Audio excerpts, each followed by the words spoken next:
श्री गिरिराज धरण की जय। વાલા વૈષ્ણવ, આપ સર્વેને મારા જય શ્રી કૃષ્ણ। આપ સૌનું મારી કૃષ્ણ અર્પણ ચેનલમાં સ્વાગત છે। આજે અપરા એકાદશી છે। હમણાં ઉષ્ણકાળ ચાલી રહ્યો છે, તો આજે આપણે આપણા સત્સંગમાં છાકના કીર્તનો એટલે કે વનભોજનના કીર્તનોનો સત્સંગ કરીશું। જો તમે આ ચેનલમાં નવા હો તો આ ચેનલને સબસ્ક્રાઈબ કરજો અને આ સત્સંગને બીજા વૈષ્ણવમાં શેર કરજો, જેથી સમસ્ત સૃષ્ટિ આનો લાભ લઈ શકે। આજે ઉષ્ણકાળના છાકના કીર્તનો આપણે સત્સંગમાં લઈશું। છાક એટલે કે વનભોજન। ઠાકોરજી બધા જ સખા મંડળી સાથે વનમાં ગાયો ચરાવવા જાય અને ત્યાં પછી વનમાં ભોજન કરે, તેને છાકના કીર્તનો કહેવાય। ઠાકોરજી વનમાં પધારે અને માતા યશોદાજી બધા જ ભોજન, ખાટા ખારા તીખા વ્યંજનો, દૂધ દહીં મીઠાઈ અનેક જાતની ભાતની સામગ્રીઓ ગોપીઓ દ્વારા વનમાં પહોંચાડે। તો આવો આપણે આજે પહેલું કીર્તન આજ દધી મીઠો મદન ગોપાલ લઈએ। આ લીલા ઠાકોરજીની વ્રજમાં આવેલા કુમુદવનની છે। આ પ્રસંગ છાક લીલાનો છે અને જેનો સાનુભાવ શ્રી પરમાનંદદાસજીને થયો હતો। એટલે આ કીર્તનના આજ દધી મીઠો મદન ગોપાલ, આ કીર્તનના રચયિતા શ્રી પરમાનંદદાસજી છે। હવે એક દિવસ શ્રી કાલિંદીજીને એટલે કે શ્રી યમુનાજીના કિનારે સખાઓનું પદ્મવર્તુળ રચાયું હતું। સૌ બાળ સખાઓ વચ્ચે વાનગીની હરીફાઈ થવાની હોય, સૌ પોતપોતાના ઘરેથી અલગ અલગ છાક અર્થાત સામગ્રીઓ બનાવડાવીને લઈ આવ્યા હતા। કોઈ સખો જલેબી તો કોઈ સલોનો હલવો બનાવીને લઈ આવ્યું હતું। આ સિવાય કોઈ મીઠી સામગ્રી, કોઈ તીખી સામગ્રી બનાવીને લાવ્યા હતા। આ સખાઓમાં ઠાકરજીનો એક મધુમંગલ નામનો સખો હતો। આ સખો અત્યંત ગરીબ હતો। તે વિચાર કરવા લાગ્યો કે હું તો એકદમ ગરીબ છું, વળી મારા પ્રભુને પ્રિય લાગે તેવી સામગ્રી બનાવવાનું મારા માટે અશક્ય છે। મારી માએ 3-4 દિવસ જૂની છાશ વઘારીને આપી છે। આવી ખાટી છાશ મારા પ્રભુને કેમ ધરાય, અને પ્રભુ પણ આવી સુંદર સામગ્રી છોડીને આવી ખાટી છાશ કેમ આરોગશે? આમ વિચારી મધુમંગલ પોતાની દધી છાશ લઈ ઊભો થઈ ગયો અને બોલ્યો કે કનૈયા, મારે તો તારી આવી હરીફાઈમાં ભાગ નથી લેવો। કનૈયાએ જોયું કે મધુમંગલને પોતાની સામગ્રીને કારણે શરમ આવી રહી છે। આ શરમને કારણે તે પોતાની સામગ્રીને તુચ્છ માની રહ્યો છે। ત્યારે શ્રી ઠાકોરજી ખડા થઈ રહ્યા અને મધુમંગલની પાછળ જઈ કહેવા લાગ્યા કે અરે મધુમંગલ, તારી માએ કઈ સામગ્રી મારા માટે મોકલી છે? તો શ્રી ઠાકોરજીની વાણી સાંભળીને મધુમંગલને અત્યંત સંકોચ થવા લાગ્યો। તેથી તે પોતાની દધી છાશની દોણી લઈ દોડ્યો અને પોતાની જ લાવેલી સામગ્રી એકલો જ આરોગી રહ્યો છે। ત્યારે શ્યામજીએ મધુમંગલના હાથમાંથી છાશની દોણી ઝૂંટવી લીધી અને મધુમંગલની જૂઠી થયેલી સામગ્રી પોતે આનંદપૂર્વક આરોગવા લાગ્યા અને પ્રશંસા કરવા લાગ્યા કે આટલી સુંદર સામગ્રી તારી માએ મારા માટે મોકલી છે અને તું એકલો આરોગી રહ્યો છે। સર્વે સખાઓ કનૈયા પાસે દોડી આવ્યા અને કહેવા લાગ્યા કે લાલા, અમને પણ થોડુંક આપ। ત્યારે ઠાકોરજીએ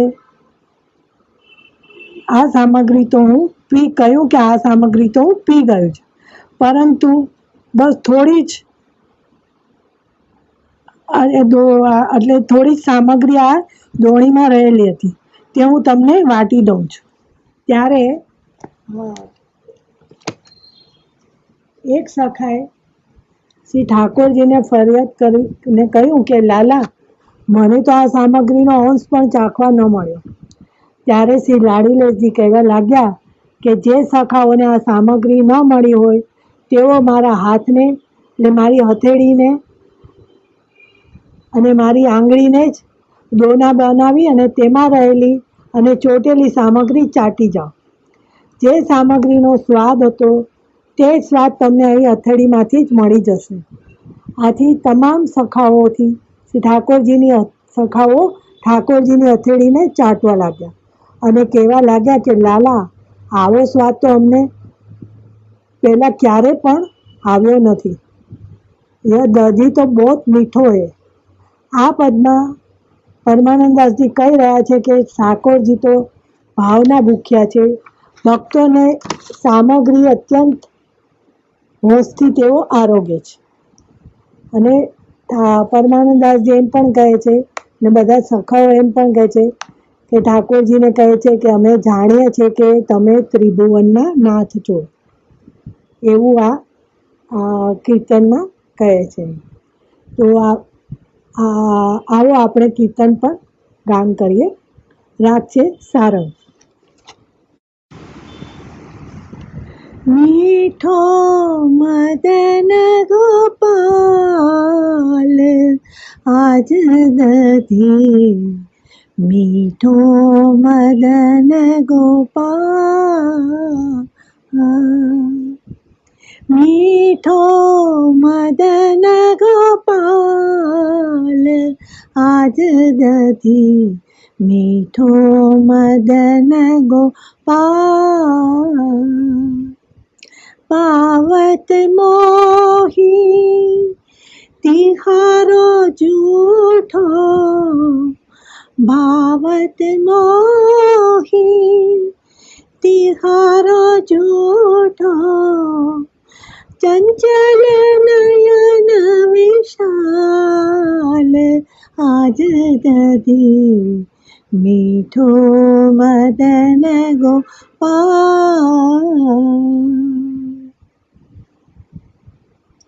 आने पात बनाए दोना, दिए सबन को बार, जिन नहीं पाया सुनो रे भैया, जिन नहीं पाया सुनो रे भैया, मेरी हथेली चाट आज दधी, मीठो मदन गोपाल. बहुत दिनन हम बसे कुमुद वन, कृष्ण तिहारे साथ,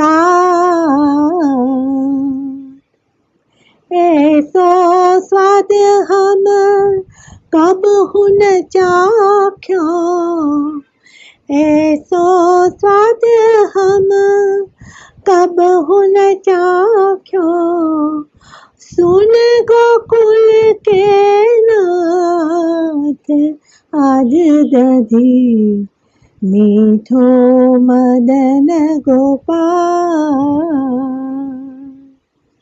आपन हसत हसावत ग्वालन, मानस लीलारो,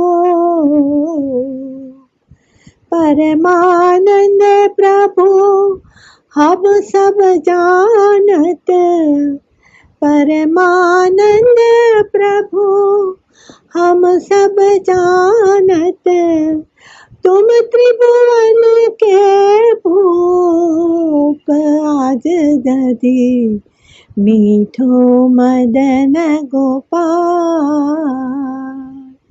मीठो मदन गोपाल आज दधी, आज दधी, आज दधी, मीठो मदन गोपाल.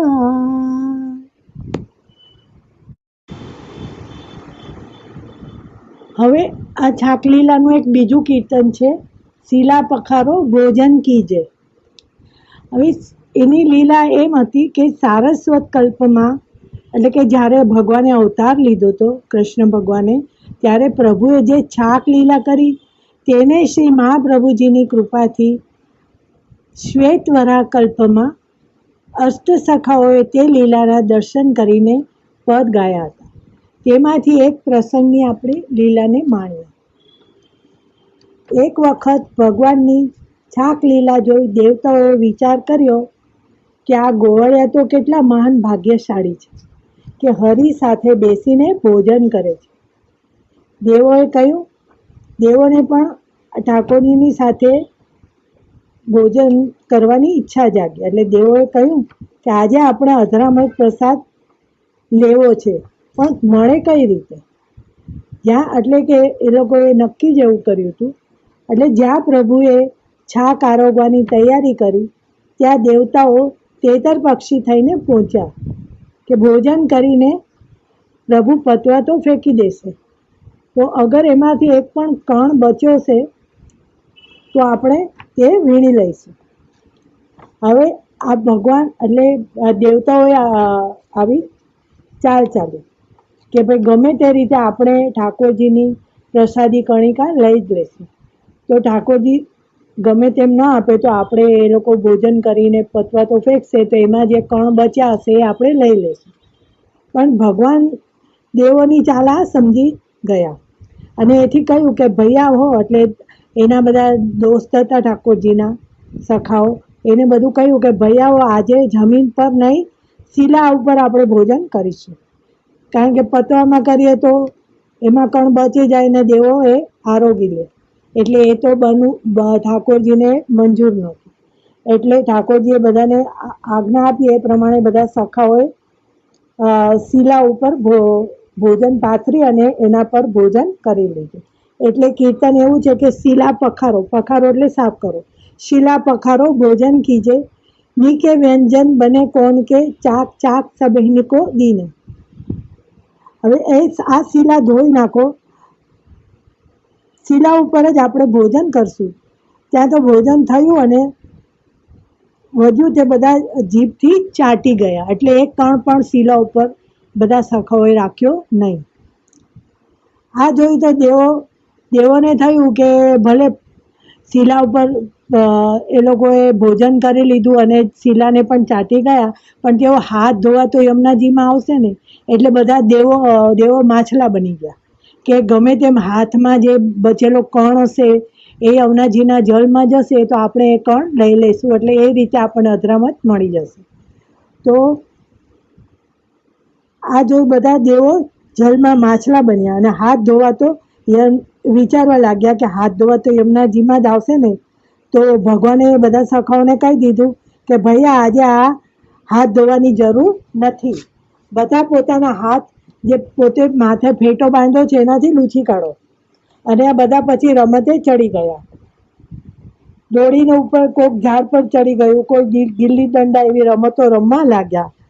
આ બધું જોઈ અને દેવો મૂંઝાયા કે આપણને તો અધરામતની કણિકા મળી નહીં, અને દેવો મનોમન પસ્તાવો કરવા લાગ્યા અને કહેવા લાગ્યા કે હમ ક્યો ન ભય આહિર વ્રજ મેં કઈ કઈ પશ્ચાત, કે અમે કેમ આહિરની જાતના ન બન્યા તો અમે ભગવાન સાથે રહી શકત. એટલે આવું કહી કહીને દેવો પસ્તાવા લાગ્યા. તો આ પ્રસંગનું એક સુંદર કીર્તન છે, શિલા પખારો ભોજન કીજે. રાગ સારંગમાં છે. શિલા પખારો ભોજન કીજે, શિલા પખારો ભોજન કીજે, નીકે વ્યંજન બને કોન કે ચાખ ચાખ સબ इनको दीजे, શિલા પખારો ભોજન કીજે. અહો અહો સુબલ અહો શ્રી દામાર્જુન ભોજ વિશાલ, अपने अपने ओदन लावो आज्ञा दई है गोपाल, શિલા પખારો ભોજન કીજે. ફલ અંગોરીના અંજલિના બીચ રાખે બાટ